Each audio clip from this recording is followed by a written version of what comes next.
Morning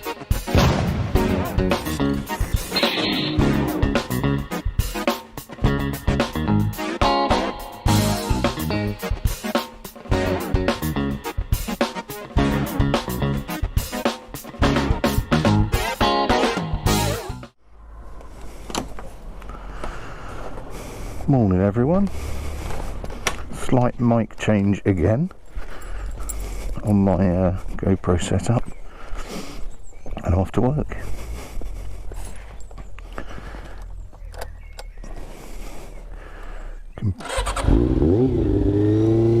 Completely cold start on Sting, who now has a clock on him.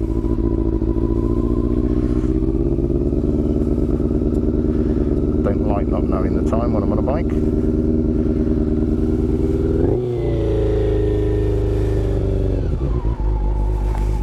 Take half of that off for now.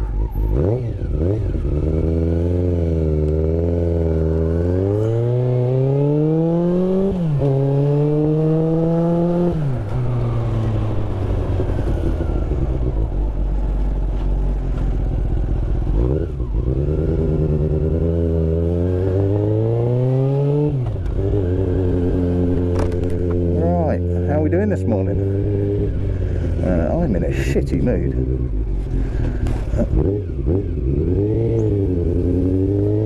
I don't often do ranty videos, but I think this is probably going to turn into one now, and it's about selling bikes, or more accurately I suppose selling bikes on eBay. And it's something that I don't think I'm ever going to do again.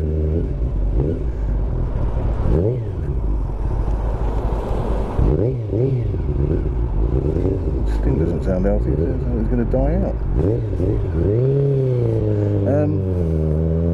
Yeah, selling bikes on eBay.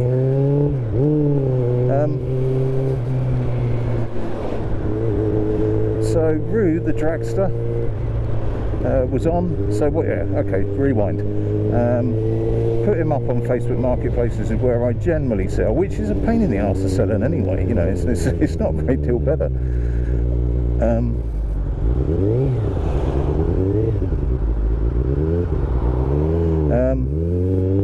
Put it on eBay because I wasn't getting a lot off Marketplace, and actually I just thought, I'll sell it. I'll get what I need. I went for the I want the money, not the space, so therefore I'll take the risk, you know, and get whatever I get for it. So I put Rue on for with a reserve, I think, of 1600, but you know, with a low reserve, just to make sure I wasn't going to get the arse ripped out of me in case nobody bid. eBay do not make it clear about their charges. I can't complain too much because that's, you know, ignorance is no excuse, unless you're Boris Johnson, then it's every excuse. But yeah, so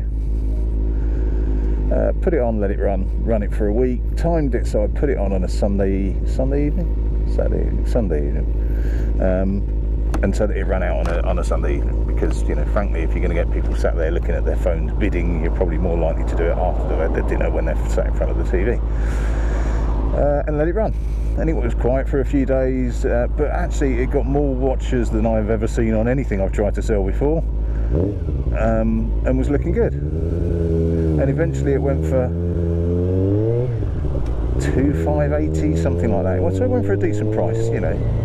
It went for what it's worth. Let's be brutally honest. And arguably, well, I'd happily argue it's worth more than that. But you know, that's a good price, and it's about probably what it's worth. Now, in the last 2 or 3 days of the auction, clues in the word auction, I got about emails from probably 6 or 7 people saying, oh, have you got to buy it now? Do you want to swap it for this, that and the other? And I dutifully and politely responded to them all, whilst also thinking, why now, you fucking bellend? Because you're really expecting me to close an auction within the last 24 hours of it, just to meet your needs. You know, and a couple of people saying, oh yeah, I'll pay this. Well, if you're going to pay that, then fucking bid. Again, your bell ends. But anyway, let it run, and it wasn't until it closed and I got all excited. Oh, and bearing in mind the guy that was in second place was was incredibly keen and had emailed me 4 or 5 times about this, that and the other. The email closed, the auction closed, so I sent the invoice to the winner, who was on 0 feedback. Not good. Now, bearing in mind my experience of selling beasts on eBay was brilliant. You know, Ben that bought him in the end, who's been in contact since then, that his courier's actually delivered it now, and he's really happy. You know, that was a joy, and that's how eBay should work. So, you know, tried to get hold of the guy, you know, give him a couple of hours, and I was supposed to say 10 days, but, you know, or 10 days, 5 days, something like that. I'm not sitting on a bike until somebody decides whether or not they exist, predominantly because that account was created the same day that the auction finished. So, you know, that had bullshit written all over me. So I contacted the guy that had been in comms with me, you know, 4 or 5 times, and said, you know, as soon as I work out how to do this second chance thing, I'll give you a holler, because it looks like the winning bidder is bollocks. Yeah, brill, thanks mate. So worked it all out. I have to admit, I accidentally relisted it, because I tried to do the second chance thing and it said, did it say you had to relist it? I think it did say you had to relist it to do a second chance, which I did, and got charged again for it. Got hold of the guy for a second chance and said, no, it's there, it's good to go whenever you are. And he come back with, oh, I'm sorry, I'm bidding on another bike now. You fucking bellend. Now, in the intervening period, one of the, yeah, great move, mate. You're going to sit in the middle there and block everything up, aren't you? Roads are busy this morning. So in the intervening period, there was a guy that's got hold of me and said that I'm interested through eBay, that I'm interested, and he's sending a mate of his to come and have a look at it tomorrow. Today, after work in the evening. So it might go in the end, but it is currently relisted. It is currently on Facebook, but it's just, I'm never using eBay again. If they can't clamp down on people like that, then there's no repercussions.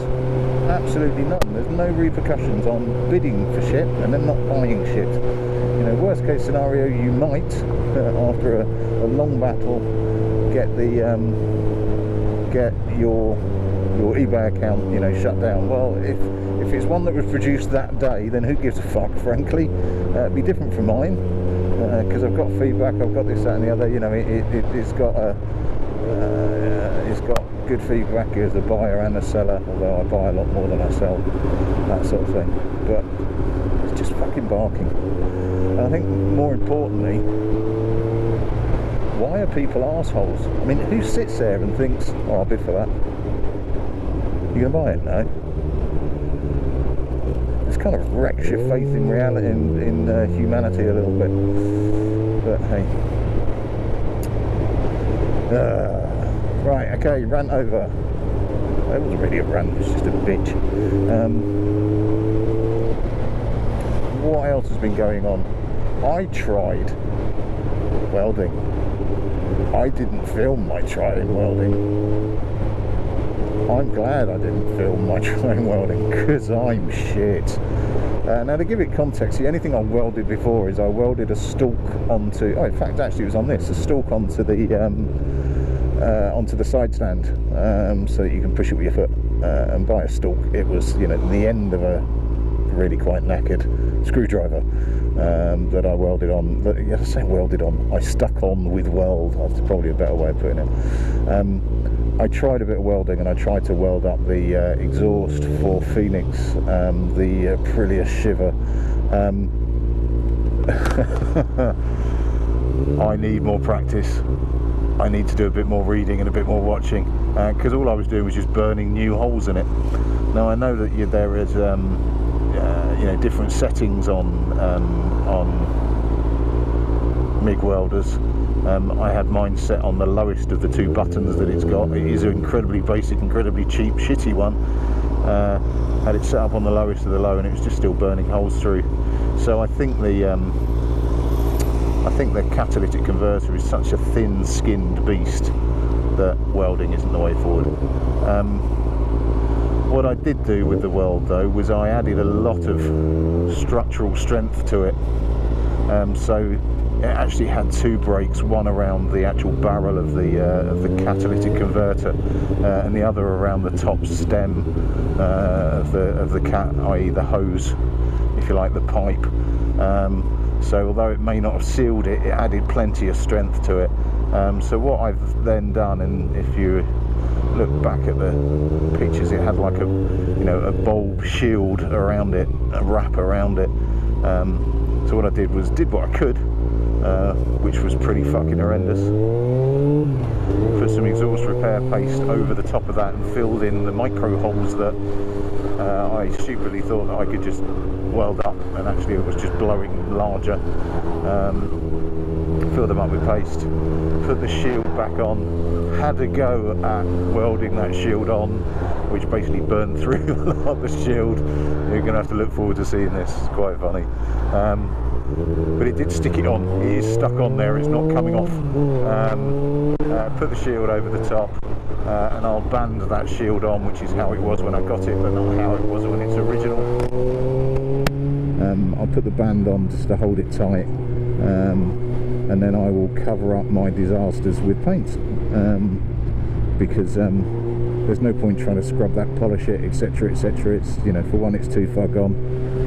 For two, to get down to like shiny metal, I'll be really hammering in on it. So I'll just get the rust off it and go for a high temp black. The only bit that I've got still coming, I have gone for some high temp JB just to seal edges. Now I don't think they're loose edges, I don't think they're like gas escaping edges. It's just to make it look a bit neater, to be honest, and I'm going to paint over the top of it anyway, so just want it looking nice and sealed. Oh, that looked pretty red to me, Mr. Tesla. Yeah, so we're getting there.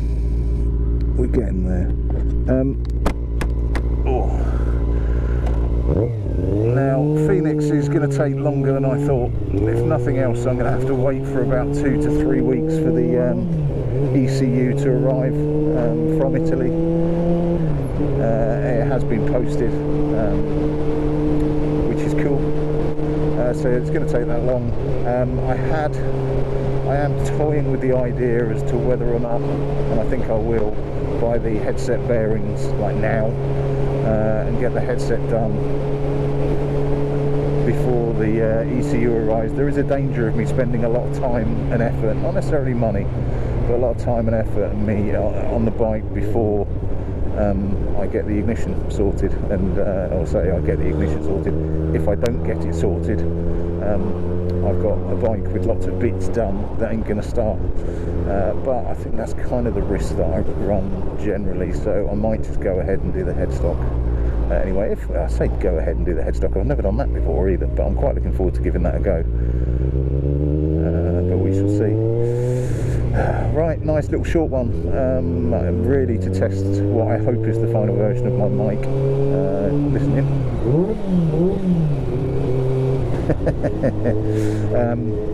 Yeah, so not a great deal to cover. This bike is starting to get a bit of a fan club. There's a few Sting fanboys kicking out there. And you're right, it's brilliant. There are a couple of subscribers have one and love it just as much.